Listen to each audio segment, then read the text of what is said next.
Good afternoon, everyone. Thank you for being here on such short notice on this very exciting day. Before we get started, I'd just like to ask everyone to take out your phones, any smart devices. Please silence them to reduce disruptions. And with that, I'd like to introduce the chair of the Marquette University Board of Trustees, Mr. Todd Adams. Thanks, Monica, and thanks for being here on short notice. Today is a historic day for Marquette University. At the same time, it comes at the end of a difficult period, right? I think June 9th, our 24th president, our beloved president, Mike Lovell, lost his battle with sarcoma. And so, I think Mike was president for 10 years. He provided extraordinary leadership amidst immense change in higher ed. He elevated Marquette locally, nationally, and globally. He was passionate and gifted, and he shared those gifts with students, faculty, alumni, parents, really anybody. He was a man of deep faith, and his personal and professional commitment, and I would say Amy's personal and professional commitment as well, really had no bounds. So Mike and Amy were catalysts for a lot of things, including mental health issues in southeastern Wisconsin, and they've helped thousands of people. In the last 5.5 months, I think as a board and I think as a community, you should be proud of yourselves. Mike's one of his most cherished traits was resilience. In the way that Marquette has carried on and continue to do the hard work that you're doing is really a testament to the team we have. So, Mike will have a forever impact on Marquette. And please join me in keeping Amy and the Lovell family in your thoughts and prayers. That's the hard part. Now, I want to thank the committee, the search committee, and members of our board on their thoughtful consideration and all the hard work they did to help start, launch, and finish a presidential search process, which was sort of a new thing for almost all of us. The thoughtful consideration, the discernment that this board and this committee went through was something to be proud of. Many of you participated in the input sessions, right? The listening sessions, whether that be in person or online. It was deans, faculty, students, parents, alumni, and it was clear just how much the Marquette community cares for this institution. Coming out of that, of course, the list of requirements was long, right? But we tried to distill them into a few things. We wanted a strong leader with demonstrated success, so the ability to really drive results, and an unwavering commitment to our Catholic Jesuit mission, vision, and values. As most of you probably know, 2031 is a big year for Marquette. We celebrate our 150th anniversary. And the one thing that we had as we went about our search was our strategic plan, guided by mission, inspired to change. And it really does address the realities of higher ed in a way that I think is progressive. And as we went out and talked to people and candidates in the market, it was inspiring. I mean, the thing that I think was most informative for our board and the search committee was how impressed highly qualified people were with this strategic plan and the bold nature of it and what it meant to have that in writing and to go about our work. So I think we felt good about that. I will say that the Marquette opportunity is a differentiated opportunity. There are a lot of presidential searches happening in the market today and many in Jesuit institutions. But if you're part of Marquette, you feel like it's the most special place in the world. But when you get in the market, a lot of people think that too. A lot of people think that too. And I think they see the strong foundation that we have. They see how we've navigated the initial innings of some of the higher ed headwinds. And they look at our strategic plan, they see thriving students. They see healthy campus. They see care for our world. And these are all things that resonate with people. And I'm really optimistic that, as we go back to work once we make this announcement, we can really get at the core of those things and start carrying out that really important work on strategic plan. I want to tell you, but Marquette's reputation, momentum, and trajectory created the opportunity for a really, really strong pool.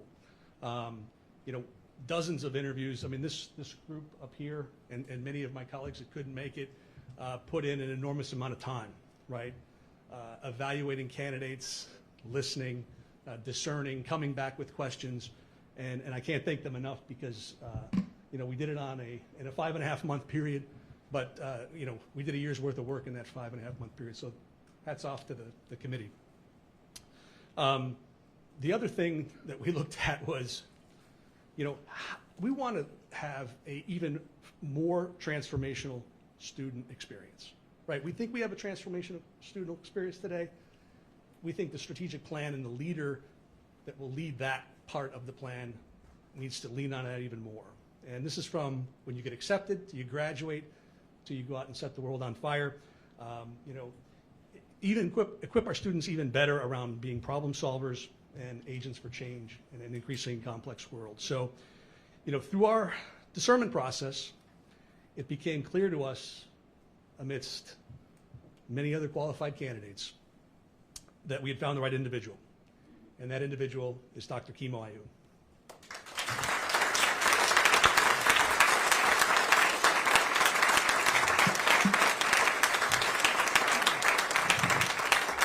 Many of you know Kimo. He's been part of the Marquette community since 2016 as the Dean of the Dietrich College of Communications. Starting in 2019, he's been our provost, and for the last 5.5 months, our acting president as well. He's led through difficult times, and he's accomplished real outcomes. His extraordinary commitment to our Catholic Jesuit mission, vision, and values shines through every day.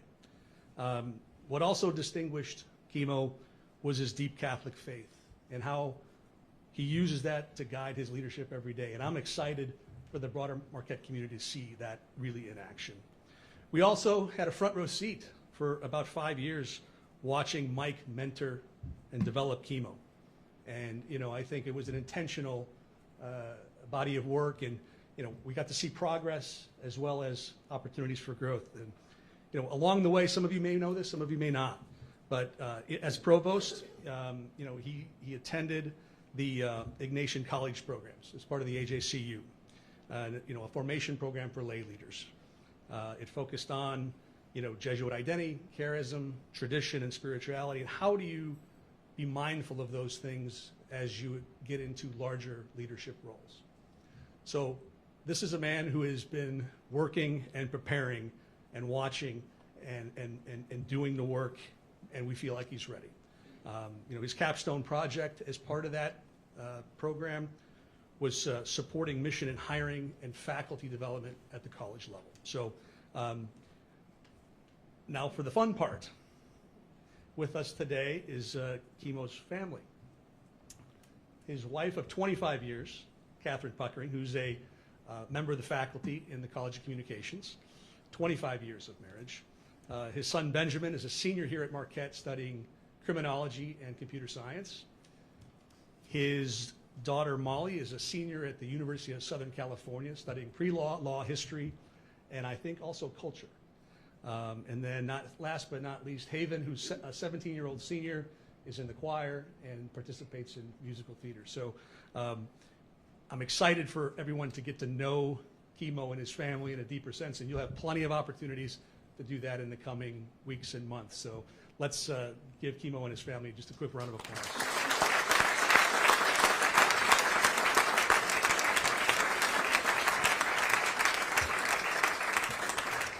Just a couple of really quick closing points. I think it's important to know that the Board of Trustees elected Kimo with unanimous support, demonstrating our unwavering confidence in Kimo to continue to build on this trajectory and momentum initiated by Dr. Lovell, and as we move forward in the execution phase of our strategic plan. I think that's an important thing for everyone to know. Moreover, we think we have the leadership team necessary to achieve our vision to be one of the most innovative and accomplished Catholic universities in the world. And finally, Kimo is a faithful servant leader who cares deeply about Marquette, our mission, its people, and most importantly, our future. So it is my great privilege, on behalf of the Board of Directors, to introduce this community to your next president, the 25th president of Marquette University, Dr. Kimo Ah Yun.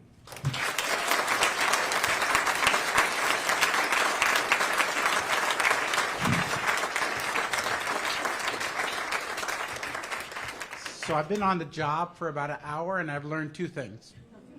First thing I learned is do not go to a Marquette-Purdue basketball game night before and scream the entire time and expect that you have any throat left when you show up.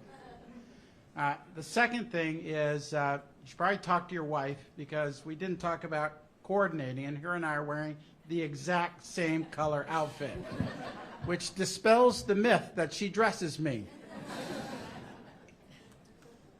You know, I want to thank all of the people, for you that are here, but especially Todd, the search committee, and all of the Board of Trustees who put their faith in me to help lead this great institution. You know, for those of you who know me, you know, I love Marquette, and I love everything it has to do, and all the work that we are doing while we are here. And one of the things I talk about is I'm a first-generation college student. And when you are trying to make it through the world as a first-generation college student, you don't know the pathway. You know, like Marquette says, you come with a will, you leave with a way. I had a will, but I didn't know how to get there. And a lot of students don't have the opportunity to make it because they don't come alongside people who are going to give them the right values. They're not going to come alongside people who are going to help carry them.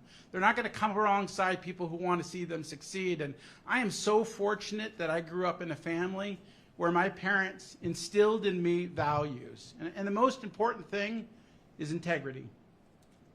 How do you lead with integrity each and every day? And I think that's similar to what we do here at Marquette. We talk about, you know, finding your compass, finding how to lead the world. That's why I love this place, and that's why I love like showing up every day. Today, and I hate to lose bets, by the way, but I bet a faculty, although there was nothing they were going to lose, only me. I said she has 150 some odd students, and she said I'm going to get every single one of my students to come to office hours, and I said I don't think it's going to happen. But I said, if it does, I'm going to bring all of you crumble cookies. And we have one of the students from the class right here. And so at 10 o'clock this morning or so, I showed up with 150 crumble cookies. And then I always bring blue with me, because if you got blue, our security and comfort dog, like that's a good thing. But it's those are the moments that I really live for, is thinking about how are we being engaged in the student experience? How are we being connected with them? And that's what we should do each and every day. You know, I'd be remiss if I didn't talk about who we are as a university and where we're heading.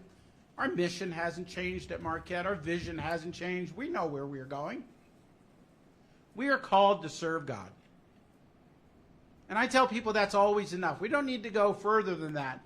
But the way that we're called to serve God is we're called to serve God by transforming the lives of our students and engaging in research that makes the world a better place. Now, if you can't get excited about that each and every day, why do you even come to work?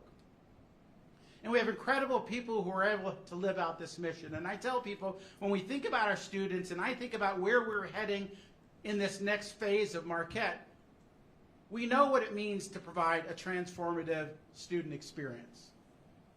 All of our students should, when they come to Marquette, we'll help them define what their moral compass is.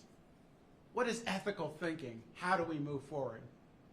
The second thing is all of our students should leave Marquette understanding that there's something in their heart that they're called to do.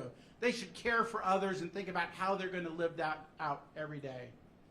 And lastly, in true Jesuit fashion, it doesn't matter if you have a compass. It doesn't matter if you care. What matters is the action. So how do you go out there each and every day and make the world a better place in whatever you do? That's what we do at Marquette University, and that's what I will continue to push. You know, we have a strategic plan. That strategic plan is premised on three things. We want our students to thrive, we want a healthy campus, and we want to care for the world. And what that's going to require is all of us to pull together. So I want to thank the board who stands behind me. I want to thank the faculty who do the work. I want to thank our staff who show up every day and assist our students. I want to thank our community who stands up. I want to thank our donors. Marquette is in a bright position. We are in an incredibly strong position. You think about the Time to Rise campaign that raised over $800 million. And as a result, we have over $300 million to go to students who can afford to come to Marquette and can live out what Father Haney wanted us to do, is to provide access to education. And we think about other things, about the buildings that we've created. We have the new nursing building, which allows us to expand the number of nurses we're going to graduate who can go out there and make the world a better place. We have the new College of Business building, who is giving hands-on training to our students. We have the Lamonis Student Success Center, which is helping us to set records of retention of our students. We can't transform our students unless we retain them. And lastly, our Wellness and Rec Center. It'll open up in January. It's a way of thinking holistically about the mental, the physical, and spiritual health. Marquette is bright. We will get stronger. And thank you for working with me and everyone at Marquette. Have a great day.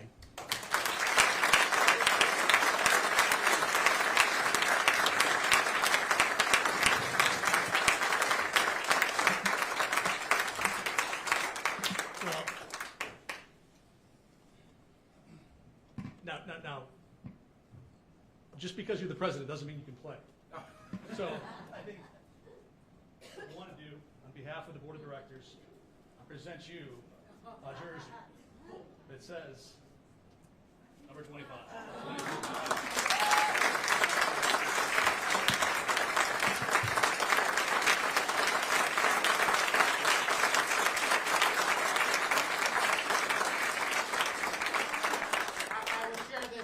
I told Shaka I still have 4 years of eligibility. And he said there's a reason for that.